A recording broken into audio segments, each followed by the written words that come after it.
Oh Bapak Ibu-ibu hadirin wal hadirat rahimakumullah, khususnya generasi muda Islam Banda Aceh, di pundak kamulah terpikul tanggung jawab untuk menjaga negara kesatuan Republik Indonesia ini tetap abadi sampai hari kiamat.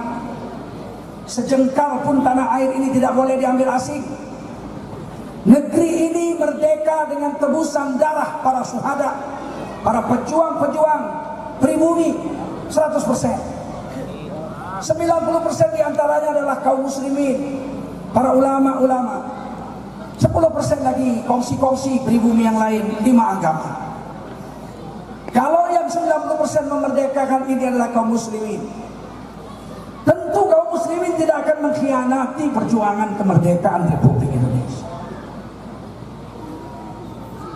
Keamanan dan kebaikan negeri ini tergantung pada 90% yang paling banyak umat Islam itu. Kita wajib menjaga NKRI ini merdeka karena ini darul ahdi wasyahadah, kampung yang berdiri dengan kesepakatan dan perjanjian dan persaksian dari 100% pribumi yang ada di Indonesia. 90%-nya orang Islam. Tapi kita tidak mau negeri ini tumbuh menjadi NKRI yang bejat. Kita tidak mau NKRI ini tumbuh menjadi NKRI yang melawan hukum-hukum Allah Tuhan yang Maha Kuasa. Kita tidak mau di negeri ini orang bebas menghisap narkoba, main sabu-sabu, minuman keras, berzina, homoseks, lesbian. Kita tidak mau itu. Siang malam makan riba, kita tidak mau itu.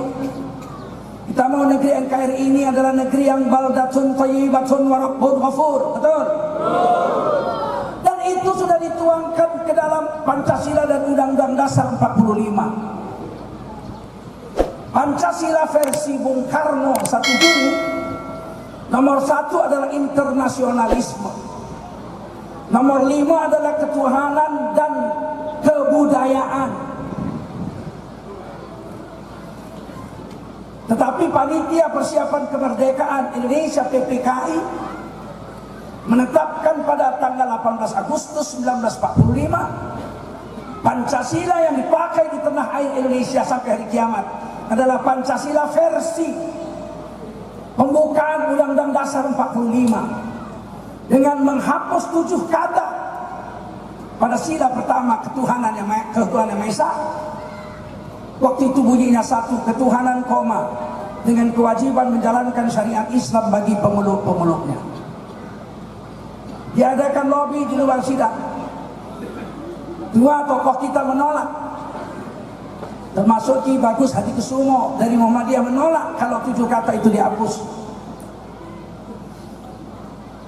Dr. Andes Haji Muhammad Hatta, seorang santri ahli ekonomi tamatan Belanda asal Sumatera Barat. Waktu itu Sumatera Barat dengan Aceh tidak ada laki-laki yang tidak alim urusan agama. Di Aceh tidak ada laki-laki tidur di rumah, semua laki-laki tidur di masjid, di Dayak. Begitu juga orang-orang Minang, mereka laki-laki tidur di musola, tidur di surau, tidur di masjid. Kalau ada laki-laki tidur di rumah, besok mereka ejek. Aduh siwaan, kau perempuan, kau bukan laki-laki kau. Maka Dr. Andes Muhammad Hatta itu pasti ulama. Beliau datang kepada Ki Bagus Hadikusumo dan kawan-kawan. Kiai, ini usul dari Bung Karno, bagaimana kalau 7 kata pada pembukaan Undang-Undang Dasar 45 yang memuat Pancasila itu dibuang 7 kata itu. Jadi ketuhanan koma dengan kewajiban menjalankan syariat Islam bagi pemeluknya itu dibuang, ganti ketuhanan yang Maha Esa. Jadi ketuhanan Esa, yang 7 kata buang. Menolak ulama-ulama kita ini. Kemudian Dr. Andes Haji Muhammad Hatta, Bung Hatta mengatakan, Tuan-tuan, kalau 7 kata itu dibuang, apakah orang Islam tetap wajib menjalankan syariat Islam dalam kehidupannya dan dalam kehidupan bernegara? Ki Bagus Hadikusumo menjawab, benar. Walaupun tidak ada kata-kata itu, kita orang Islam seluruh Indonesia bahkan seluruh dunia wajib menjalankan syariat Islam dalam dirinya dan dalam kehidupan bernegaranya. Kalau begitu apa keberatan kita buang 7 kata itu? Ketuhanannya ditambah aja, ketuhanan yang Maha Esa. Bukankah ketuhanan Maha Esa itu adalah ayat Quran? Qul huwallahu ahad wa ilahukum ilahu wahid. Kata Ki Bagus Habib Sumo dan kawan-kawan, kalau begitu betul setuju, kita masuk sidang, kita coret 7 kata itu dan kita ganti ketuhanannya tambah dengan ketuhanan yang Maha Esa. Jadilah pada tanggal 18 Agustus diumumkan bahwa Pancasila kita bukan Pancasila versi Bung Karno yang 1 Juni, tapi Pancasila versi 18 Agustus 1945. Bunyinya: 1. Ketuhanan yang Maha Esa, 2. Kemanusiaan yang adil dan beradab, 3. Persatuan Indonesia, 4. Kerakyatan yang dipimpin oleh khidmat, kebijaksanaan dalam permusyawaratan garis miring perwakilan, 5. Keadilan sosial bagi seluruh rakyat Indonesia. Resmilah ini yang dipakai. Kenapa orang Islam mau berkorban? Karena tanpa ditulis pun 7 kata itu syariat Islam mesti jalan pada diri kita orang Islam. Saya teringat alasan 7 kata itu dihapus, semua ulama yang duduk di panitia persiapan kemerdekaan Indonesia itu setuju. Karena Rasulullah pun pernah juga dalam perjanjian damai mencoret 7 kata seperti yang dilakukan oleh para ulama kita. Saat itu Nabi dengan 2000 kurang lebih pasukan pergi umroh dengan pakaian ihram dan hanya bawa tongkat, tidak ada satupun yang bawa senjata sebab mau pergi umroh. Sampai di Hudaybiyah kira-kira 6 km menuju kota Mekah, barisan yang sedang umroh itu dicegat oleh Quraisy, nggak boleh masuk. Kalau masuk kami bunuh semua. Dan kami tidak mau membunuh orang yang ihram. Haram membunuh orang ihram dalam tradisi jahiliyah sekalipun. Nabi bertahan di Hudaybiyah, kemudian mengutus Sayyidina Utsman untuk rapat diskusi sidang dengan orang Quraisy. Lama Sayyidina Utsman tidak pulang, sehingga Umar bin Khattab dan kawan-kawan bersumpah, seandainya Utsman bin Affan dibunuh sebagai utusan Rasul, maka kita 2000 orang ini akan mengambil senjata pulang ke Madinah dan akan berperang sampai semuanya mati. Alhamdulillah Quraisy tidak membunuh Sayyidina Utsman. Pulanglah Sayyidina Utsman dengan membuat tawaran perjanjian damai. Maka Rasulullah membuat surat perjanjian damai, Sayyidina Ali yang nulis. Tidak lama utusan Quraisy datang, Suhail belum masuk Islam waktu itu. Maka perjanjian dibaca oleh Sayyidina Ali yang sudah ditulis itu. Bismillahirrahmanirrahim. Utusan Quraisy bilang, apa itu Bismillah? Bismillahirrahmanirrahim itu apa? Kami nggak kenal itu. Siapa Ar-Rahman? Siapa Ar-Rahim? Nggak kenal kami itu. Tukar itu 7 kata, 5 kata itu coret. Bismi Allah Ar-Rahman Ar-Rahim, 5 kata coret. Ganti dengan Bismi Rabbi Ka'bah, dengan nama Tuhannya Ka'bah, Rabb Al-Ka'bah. Kata Rasulullah, wahai Sayyidina Ali, dihapus oleh Sayyidina Ali, diganti Bismi Rabbi Ka'bah, 5 kata dengan nama Tuhan yang mengatur Ka'bah. Kemudian dibaca Muhammad Rasulullah SAW. Nanti dulu. Kata Quraisy, kalau kami mengakui ente jadi Rasul, kita ini nggak perang. Justru kita perang karena kami nggak mengakui kamu jadi Rasul. Hapus 2 kata itu. Rasul Allahnya buang, ganti Muhammad bin Abdullah. Muhammad bin Abdullah, bukan Muhammad Rasul Allah. 2 kata buang. Sayyidina Umar gemetar dan berdiri. Ya Rasulullah, dulu kita 313, kita berani perang melawan mereka 1000 orang di perang Badar dan kita menang. Sekarang kita 2000 ya Rasul. Mereka katakan, engkau bukan Rasul Allah. Saya memilih mati berperang daripada menghapus nama Rasul Allah dari tulisan itu, dari surat perjanjian itu. Sahabat semua bilang, tidak mau. Kata Rasulullah, hapus kata 2 itu, Rasul Allah hapus. Sayyidina Ali gemetar. Kata Sayyidina Ali, tidak ya Rasulullah, saya tidak mampu menghapusnya. Anta Rasulullah, engkau betul-betul Rasulullah. Saya tidak mau. Makanya Ahlus Sunnah wal Jamaah mengatakan, boleh dilanggar perintah Rasul demi penghormatan kepada Rasulullah SAW. Kata Rasulullah, bawa sini surat itu. Rasul tidak bisa membaca, Rasul ummi. Rasul katakan, mana kalimat Rasul dengan Allah itu? kata-kata Rasul Allah yang dua kata itu mana? Coba tunjukkan. Kata Sayyidina Ali ini Rasul, ini Allah. Rasulullah dengan tangannya yang agung menghapus kata-kata Rasul Allah itu. Hapus. Sekarang ganti bin Abdullah. Bin Abdullah. Dari Muhammad, Rasulullah ganti Rasulullahnya dengan bin Abdullah. 7 kata dicoret. Seluruh sahabat nangis, sedih, remuk hati. Rasa sedih, kenapa harus dihapus kata-kata Rasulullah? Untuk menghibur sahabat, Allah turunkan wahyu khusus menjawab itu. Muhammadur Rasulullah. Muhammad itu adalah Rasul Allah. Walaupun seluruh orang kafir sedunia tidak mengakui, tapi Allah pemilik seluruh alam jagat raya ini mengakui Muhammad Rasul Allah. Barulah sahabat terhibur. Walladzina ma'ahu asyidda'u 'alal kuffar ruhama'u bainahum.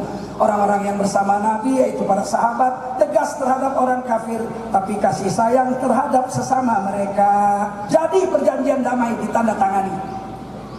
Rasul tidak perang lagi dengan Quraisy. Sahabat tidak perang lagi, damai. Apa untungnya damai? Untungnya damai, Nabi bisa dakwah penuh. Seluruh sahabat dikerahkan untuk dakwah ke Ethiopia, ke Yaman, ke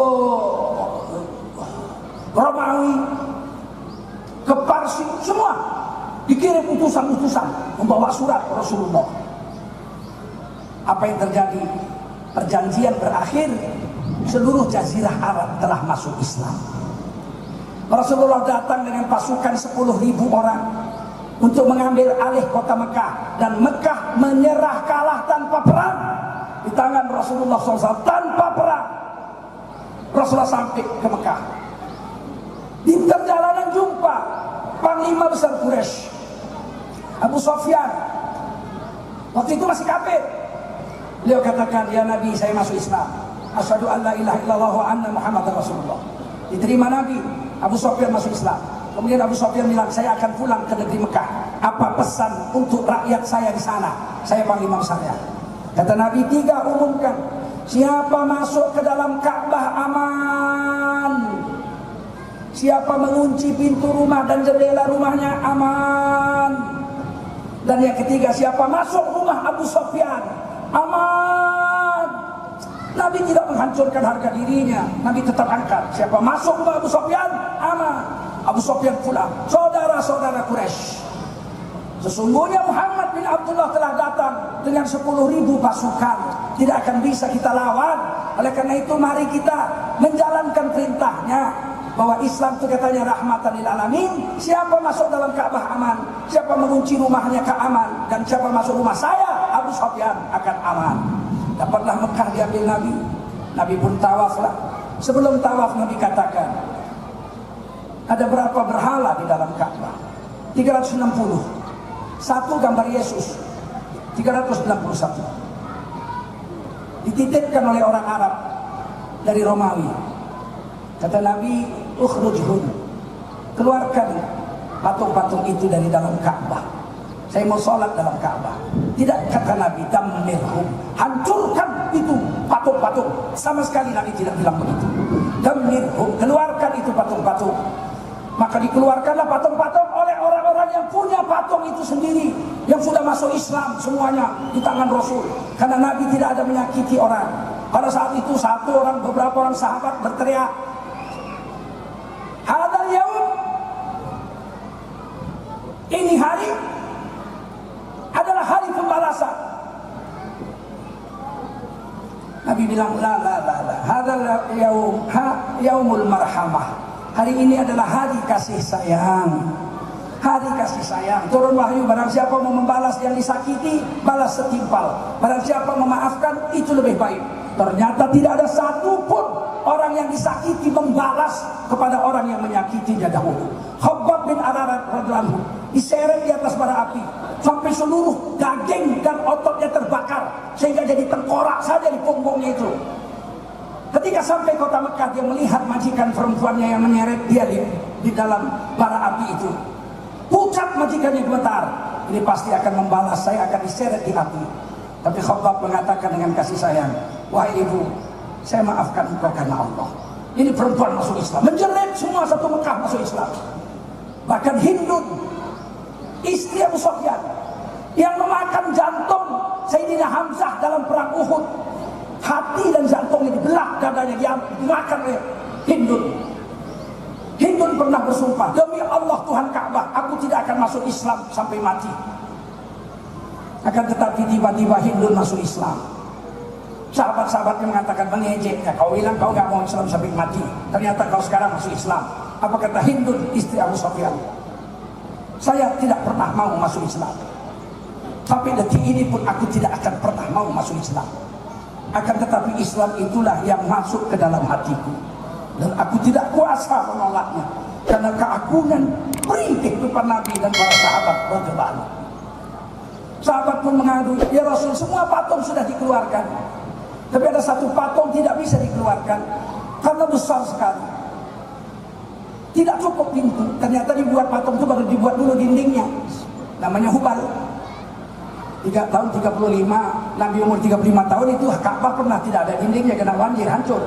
Dibikin baru, waktu mau bikin begini itu dibikin satu patung besar Hubal. Nabi datang masuk ke dalam Ka'bah, ditunjuk Nabi dengan tongkatnya yang mulia, Hubal, maka hancurlah berkeping-keping Hubal. Maka dikeluarkanlah patungnya itu. Kemudian Rasulullah sholat di situ, Rasulullah tawaf, Rasulullah pulang ke Madinah dalam keadaan damai. Saudara-saudara, 7 kata dibuang, dakwah bisa dibuat, hasilnya seluruh Jazirah Arab adalah menjadi kaum muslimin. Ulama kita pun nerima seperti itu. 7 kata buang tidak apa, kita bersatu. Sebab Dr. Samuel dari Indonesia Timur, Dr. Maramis, Dr. Maramis bukan Dr. Samuel, Dr. Maramis, beliau mengatakan pada Bung Karno, kalau 7 kata tidak dibuang, kami Indonesia Timur bikin negara sendiri, negara Indonesia Timur. Dan kalian akan mempunyai negara 2, satu lagi negara Islam Indonesia, dan satu lagi negara Indonesia Timur, 2 negara. Bung Karno bilang nanti kita lobby. Setelah dicoret itu, Indonesia Timur bergabung dengan kita menjadi negara Kesatuan Republik Indonesia. Kalau Indonesia waktu itu berkeras tetap menjadikan ini negara Islam, maka Islam di Indonesia itu hanya dari Banda Aceh sampai ke Banyuwangi saja.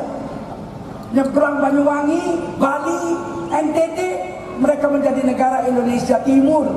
Maluku, Minahasa, Manado, mereka menjadi negara Indonesia Timur. Rugilah kita, negara kita belah 2. Tapi dengan NKRI bersatu, maka seluruh NKRI sekarang bebas beragama. Untuk kelanjutan, 7 kata dibuang. Para ulama mengatakan, wahai sidang sekalian, kami orang Islam tidak bisa hidup tanpa negara. Kalau dihapus kata-kata itu, apa kompensasinya untuk kami orang Islam yang hubungannya dengan negara tidak bisa dihapus itu? Kita nggak bisa hidup tanpa negara, Pak. Itu hebatnya orang Islam. Maka sidang memutuskan ada 7 atau 6 departemen yang wajib ada di Republik Indonesia. Pertama, Departemen Pertahanan. Kedua, Departemen Luar Negeri. Ketiga, Departemen Dalam Negeri. Keempat, Departemen Hukum, Menteri Kehakiman. Kemudian yang kelima, Departemen Pendidikan dan Kebudayaan. Ditambah satu lagi, Kementerian Agama, Departemen Agama. Di Malaysia nggak ada Departemen Agama. Di Singapura nggak ada. Di Saudi Arabia nggak ada Departemen Agama. Di Irak nggak, di Irak tidak ada Menteri Agama, Departemen Agama. Hanya ada di Indonesia. Kenapa? Karena kita tidak memasang negara Islam. Tapi rakyat kita orang Islam 90% tidak bisa hidup tanpa negara. Contoh, kata Rasul, as-sultanu waliyun liman la waliyalaha. Pemerintah adalah wali bagi perempuan yang mau kawin yang nggak punya wali. Siapa walinya kalau pemerintah, kalau nggak ada Departemen Agama? Nanti datanglah laki-laki perempuan ke Departemen Peternakan. Om, kawinkan kami dong, Om. Oh, kami ini Departemen Peternakan hanya mengawinkan lembu saja sama kambing. Jadi kami dikawin, bagaimana kawin? Orang Islam yang tidak punya wali wajib kawin di Departemen Agama. Itulah sebabnya agama itu dari mulai tingkat kecamatan, tingkat kota, tingkat provinsi, tingkat nasional, menteri agama, tidak boleh perempuan. Padahal di UIN, Universitas Islam Negeri, itu ada perempuan yang pangkatnya profesor doktor, pangkatnya 4E. Nggak bisa lagi naik pangkat, 4E udah kandas. Naik pangkat sekali lagi, gelarnya almarhumah. Tapi mereka tidak boleh jadi kepala kantor agama. Kenapa? Karena walaupun tidak tertulis, kepala kantor agama merangkap wali hakim bagi rakyat Indonesia yang beragama Islam. Paham? Agama yang lain? Agama yang lain, Departemen Agama tidak urus. Orang Hindu, orang Buddha, orang Kristen, Katolik kalau mau kawin nggak diurus Kementerian Agama, mereka diurus catatan sipil. Paham? Diurus oleh catatan sipil. Beda dengan kita, kawin di catatan sipil kita nggak diterima. Nah, datang kita, catatan sipil saya mau kawin, kalian sana Departemen Agama. Kalau bercerai, mereka yang 5 agama bercerai di pengadilan negeri. Kalau kita bercerai di pengadilan agama, mereka bagi warisan diurus oleh pengadilan negeri. Kalau kita warisan diurus oleh pengadilan agama, mahkamah syariah.